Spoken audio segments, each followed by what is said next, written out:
Hi friends, welcome to our channel. இன்றைக்கி நம்ம கிளாத்தி மீன் எப்படி க்ளீன் பண்ணலான்னு பார்க்கலாம். கிளாத்தி மீனில் கட்டியான ஒரு தோல் இருக்கும். அந்த தோலை கண்டிப்பாக ரிமூவ் பண்ணிடணும். கிளாத்தி மீன் வாங்குறீங்கன்னா அதுக்கு மேலே இருக்கிற மணலை நீக்காமல் அப்படியே அதனோட தோலை உரித்து எடுத்துடணும்.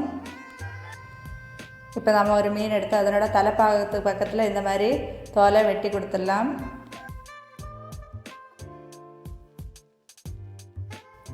மர சைடு இந்த மாதிரி வெட்டி கொடுத்துட்டு அதனோட வா பக்கத்துலேருந்து இந்த மாதிரி உரிச்சு எடுத்திங்கன்னா அதனோட தோல் உரிஞ்சு வந்துடும்.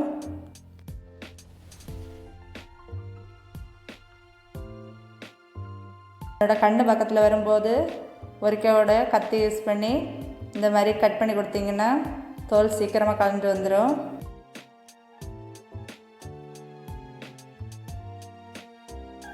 இந்த மாதிரி எல்லா தோலையும் ரிமூவ் பண்ணிடுங்க.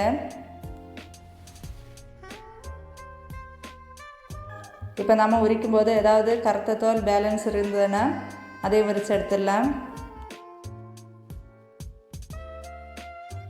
லாஸ்ட்டாக இந்த மாதிரி அதனோட வால் பக்கத்தில் வச்சு வெட்டலாம்.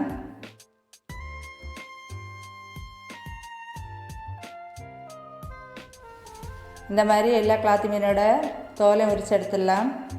இப்போ நமக்கு தேவையான அளவுக்கு பீசஸாக கட் பண்ணிடலாம்.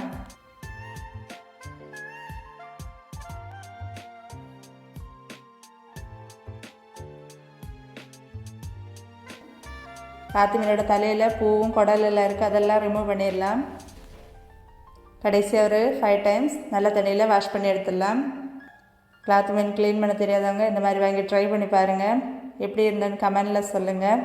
எங்கள் சேனல் வீடியோஸ் பிடிச்சிருந்தா லைக் பண்ணுங்கள், ஷேர் பண்ணுங்கள், மறக்காமல் சப்ஸ்கிரைப் பண்ணுங்கள்.